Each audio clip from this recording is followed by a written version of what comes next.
Selamat pagi Jemaat GP Kris Pangkal Pinang yang dikasihi Tuhan. Berjumpa lagi dalam renungan pagi. Hari ini saya mengajak kita semua untuk merenungkan satu firman Tuhan dengan tema doa yang munafik. Sebelum kita merenungkan firman Tuhan hari ini, mari kita terlebih dahulu berdoa minta pertolongan Tuhan. Mari kita berdoa. Bapa di surga, kami bersyukur untuk pagi ini yang Tuhan berikan bagi kami, sehingga kami boleh menikmati hari yang baru dengan kekuatan yang baru daripada Tuhan. Hari ini kami ingin merenungkan bersama-sama firman-Mu. Kiranya Tuhan menolong kami, berikan kami hikmat, bijaksana, dan juga Roh Kudus-Mu memimpin perenungan pagi ini, supaya boleh kami ingat dan kami boleh lakukan, khususnya ketika kami datang berdoa kepada Tuhan. Terima kasih Bapa di surga, berkati pemberitaan firman Tuhan hari ini. Di dalam anak-Mu Yesus Kristus kami berdoa dan bersyukur. Amin. Ya, renungan firman Tuhan hari ini saya ambil dari Injil Matius pasal 6 ayat 5 sampai ayatnya yang ke-8. Sekali lagi firman Tuhan dari Matius pasal 6 ayat 5 sampai ayatnya yang ke-8. Saya akan bacakan kepada jemaat sekalian. Firman Tuhan di bawah perikop hal berdoa. Ayat 5. Dan apabila kamu berdoa, janganlah berdoa seperti orang munafik. Mereka suka mengucapkan doanya dengan berdiri dalam rumah-rumah ibadat dan pada tikungan-tikungan jalan raya, supaya mereka dilihat orang. Aku berkata kepadamu, sesungguhnya mereka sudah mendapat upahnya. Tetapi jika engkau berdoa, masuklah ke dalam kamarmu, tutuplah pintu dan berdoalah kepada Bapamu yang ada di tempat tersembunyi.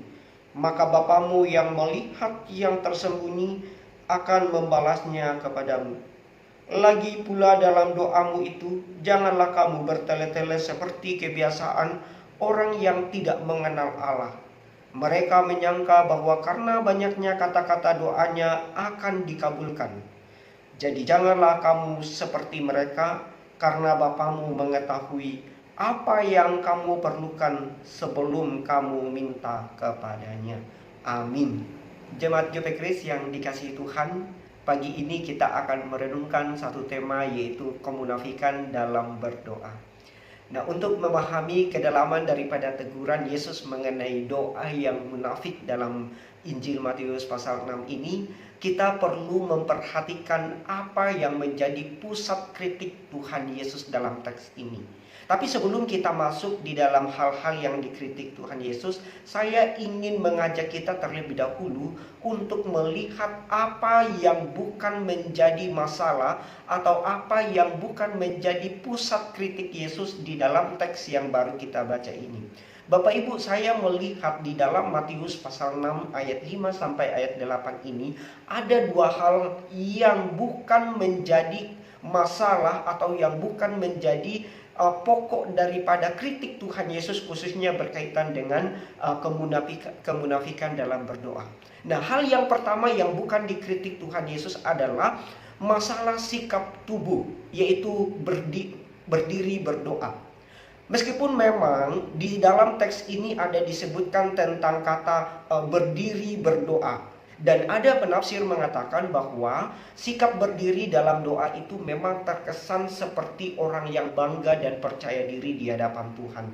Tapi saya pribadi percaya bahwa Yesus tidak sedang mempermasalahkan sikap berdiri khususnya di dalam teks ini. Mengapa? Karena Alkitab sendiri menunjukkan bahwa sikap orang Yahudi ketika mereka berdoa kepada Tuhan itu macam-macam. Selain mereka berlutut, duduk, atau bersujud, orang Yahudi juga ketika berdoa kadangkala mereka itu berdoa berdiri. Salah satu contoh yang bisa kita lihat bagaimana orang Farisi dalam dalam Lukas pasal 18. Di sana dikatakan bahwa baik orang Farisi maupun pemungut cukai yang diterima doanya itu juga berdoa berdiri. Sehingga kita melihat bahwa sikap tubuh seperti berdiri berdoa di hadapan Tuhan, sebetulnya itu bukan inti masalah daripada Tuhan Yesus dalam teks ini. Karena sikap berdiri merupakan salah satu sikap tubuh yang umum bagi orang Yahudi. Sehingga sekali lagi ketika kita membaca teks ini, jangan kita mempermasalahkan masalah sikap apakah kita duduk, berdiri, berlutut, atau bersujud. Karena ini bukan fokus Tuhan Yesus di dalam teks ini. Hal yang kedua yang bukan dikritik oleh Tuhan Yesus dalam teks ini, khususnya berkaitan dengan kemunafikan berdoa, yaitu bukan masalah berdoa di tempat umum seperti di rumah ibadat atau tikungan jalan raya. Meskipun memang benar bahwa Yesus itu seringkali berdoa secara pribadi.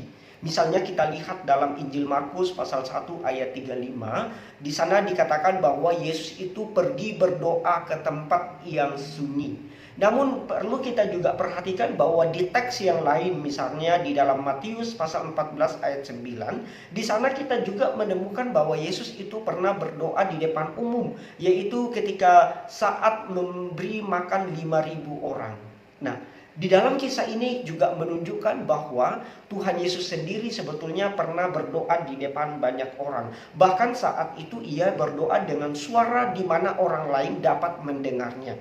Artinya, ketika Yesus menekankan tentang tempat-tempat di dalam teks ini, Yesus tidak melarang doa yang terdengar atau doa yang terlihat orang lain, karena sebetulnya Yesus juga pernah melakukan, yaitu berdoa di depan umum.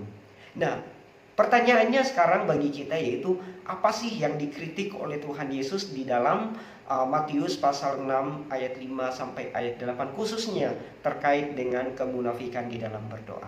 Nah, saya melihat Bapak Ibu dalam Matius pasal 6 ini minimal ada dua hal yang diperingatkan atau yang dikritik oleh Tuhan Yesus, khususnya mengenai doa yang munafik atau kemunafikan di dalam berdoa.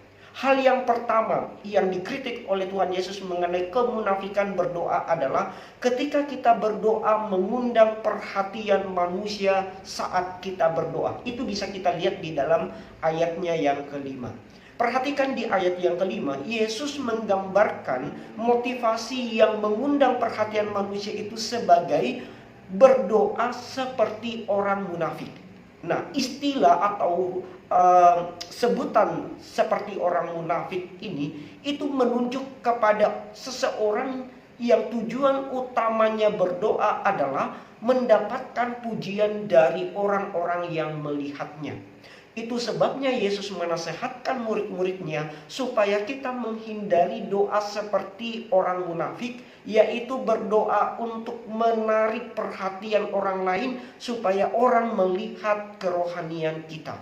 Nah, perlu kita mengingat bahwa pada waktu itu, konteks waktu itu, tempat yang paling potensial untuk menarik perhatian orang adalah ketika kita berdoa di tempat umum seperti di sinagoge atau di tikungan-tikungan jalan raya. Karena bagaimanapun Bapak Ibu, tempat-tempat seperti ini sangat-sangat potensial untuk kita dilihat orang. Dan tempat-tempat ini juga memungkinkan orang terkesan dan memuji kita ketika melihat kita berdoa di tempat-tempat ini. Sehingga sekali lagi, doa yang menarik perhatian orang akan menjadi sia-sia. Kenapa? Karena Yesus sendiri menjawab bahwa mereka telah mendapat upahnya. Jadi yang dikritik pertama oleh Tuhan Yesus bukan masalah tempat berdoa, tetapi ketika motivasi kita berdoa menarik perhatian orang supaya orang melihat kita, menjadi salah karena kita sudah mendapat upah dari situ. Itu yang pertama. Poin kedua yang dikritik oleh Tuhan Yesus dalam perikop ini, khususnya berkaitan dengan kemunafikan berdoa, adalah doa yang dirancang untuk memanipulasi Tuhan. Poin ini terlihat di dalam ayat 7, di mana Yesus mengkritik praktik doa orang kafir yang bertele-tele. Nah, istilah bertele-tele di sini, berdoa bertele-tele, itu tidak sama dengan doa yang panjang. Jadi Yesus itu tidak melarang semua doa yang panjang. Kenapa? Karena di dalam Lukas sendiri, khususnya di pasal 6 ayat 12, di situ dikatakan bahwa Yesus pergi berdoa semalam-malaman. Nah, istilah semalam-malaman di sini itu menunjukkan bahwa Yesus sendiri pernah berdoa panjang. Nah, doa bertele-tele juga ini tidak identik dengan pengulangan doa. Kenapa? Karena Matius pasal 26 ayat 4 di Getsemani, Yesus sendiri pernah mengucapkan doa yang sama sebanyak 3 kali. Maka sekali lagi, Yesus tidak melarang semua doa yang panjang atau pengulangan di dalam doa. Nah, pertanyaannya apa sih itu doa bertele-tele? Doa bertele-tele artinya bukan sekedar mengulangi kata-kata yang sama, tetapi juga mengulangi kata-kata yang tidak jelas dan tanpa tujuan di dalam doanya. Nah, perlu kita ketahui mengenai kondisi orang Farisi saat itu ketika mereka berdoa, mereka itu sangat mementingkan panjangnya doa. Karena mereka mengira bahwa dengan panjangnya doa mereka, maka akan mendapatkan perkenanan Tuhan.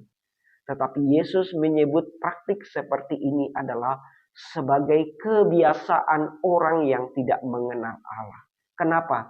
Karena mereka merancang doa untuk mendapatkan perhatian Tuhan. Nah, pertanyaan bagi kita hari ini adalah bagaimana kita sebagai murid-murid Tuhan, orang-orang percaya, kita mengatasi kemunafikan di dalam berdoa. Nah, dalam bacaan ini, Yesus memberikan 2 petunjuk bagi kita tentang bagaimana kita sebagai murid Tuhan harus berdoa kepada Bapa. Hal yang pertama itu ada di dalam ayatnya yang ke-6. Masuklah ke dalam kamarmu, tutuplah pintu, dan berdoalah kepada Bapamu yang ada di tempat tersembunyi. Jemaat yang dikasihi Tuhan, makna daripada kata kamar tersembunyi di sini, itu bukan hanya berbicara tentang ruangan fisik, tetapi juga ini berbicara tentang ruang hati kita yang sunyi dari gangguan dunia dan pengakuan manusia.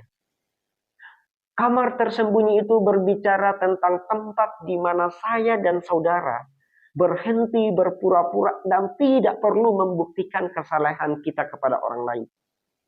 Kamar yang tersembunyi itu berbicara tentang tempat yang dapat menghindarkan saya dan saudara dari kenikmatan perhatian publik. Karena itu pesan pertama daripada ayat yang ke-6 ini. Tuhan Yesus mau berkata kepada kita bahwa biarlah Tuhan saja yang melihat secara rahasia apa yang saya dan Bapak Ibu kerjakan. Tidak perlu menjadi tontonan umum untuk menunjukkan kerohanian kita. Tidak perlu semua orang mengetahui apa yang kita lakukan kepada Tuhan. Tetapi lakukanlah kebenaran agar Tuhan melihat kita, bukan manusia yang melihat. Kenapa? Karena upah yang benar untuk sebuah doa akan datang jika doa diarahkan kepada Tuhan, bukan kepada perhatian manusia. Itu yang pertama. Petunjuk yang kedua yang Tuhan berikan bagi kita ketika kita berdoa supaya terhindar dari sikap kemunafikan dalam berdoa ada di dalam ayat 8. Yaitu ingat ketika kita berdoa, Bapamu mengetahui apa yang kamu perlukan bahkan sebelum kamu minta kepadanya. Pesan daripada ayat 8 ini mengatakan kepada kita bahwa Tuhan yang kepadanya saya dan saudara berdoa sudah tahu apa yang kita butuhkan bahkan sebelum kita meminta kepadanya. Ini bukan berarti kita tidak perlu lagi berdoa kepada Tuhan karena Dia sudah tahu apa yang kita butuhkan. Saya pernah ditanya seperti ini. Kalau Tuhan sudah tahu apa yang kita mau doakan, lalu kenapa kita harus berdoa lagi? Saya mau katakan kepada saudara, doa bukanlah memberitahu Tuhan tentang sesuatu yang Dia tidak ketahui dalam hidup kita. Tidak. Karena tidak ada satu informasi dalam hidup kita yang Tuhan tidak ketahui. Semua tentang hidup kita Tuhan tahu. Mazmur 139 ayat 8 mengatakan, jika aku mendaki ke langit, engkau di sana. Jika aku menaruh tempat tidurku di dalam dunia orang mati, engkau pun di sana. Artinya tidak ada satupun inci di dalam hidup kita, di dalam dunia ini yang tersembunyi dari pandangan Tuhan. Maka doa bukan berarti kita memberitahu Tuhan sesuatu yang dia tidak ketahui dari diri kita, bukan. Dia bukan tidak tahu apa yang kita doakan. Sebelum kita berdoa, dia sudah tahu isi hati kita. Tapi kenapa kita masih perlu berbicara kepada Tuhan? Jawabannya, karena ini tentang relasi kita dengan Tuhan. Ketika kita berdoa kepada Tuhan, itu berarti kita belajar berjalan bersama Tuhan dan mencari petunjuk pada Tuhan. Itu poinnya. Jadi jemaat GP Grace yang dikasihi Tuhan, dengan renungan firman Tuhan hari ini, firman Tuhan mengingatkan kita untuk menghindari doa yang tidak berarti. Menghindari doa yang disertai dengan motif yang salah. Bahwa dengan panjangnya doa akan membuat doa itu menjadi efektif atau Tuhan menjawabnya. Tidak. Karena keefektifan doa kita itu bukan tergantung pada banyaknya kata-kata yang kita ucapkan, tetapi pada karya Roh Kudus di dalam hati kita. Roma pasal 8 ayat 26 berkata seperti ini. Demikian juga Roh membantu kita dalam kelemahan kita, sebab kita tidak tahu bagaimana sebenarnya harus berdoa, tetapi Roh sendiri berdoa untuk kita kepada Allah dengan keluhan-keluhan yang tidak terucapkan. Kiranya Roh Kudus senantiasa menolong kita dalam kelemahan kita hari ini untuk kita bisa berdoa kepada Allah untuk dijauhkan daripada kemunafikan dalam berdoa. Amin. Mari kita berdoa. Terima kasih Tuhan untuk renungan firman Tuhan hari ini yang boleh kami nikmati bersama-sama. Kiranya Roh Kudus-Mu boleh menolong kami, memperlengkapi kami, khususnya ketika kami berdoa kepada Tuhan.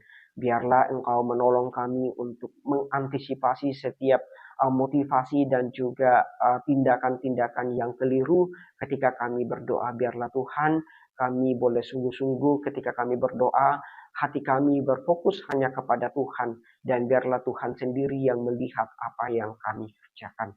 Terima kasih Tuhan, terpujilah nama-Mu. Dalam nama Yesus kami berdoa. Amin.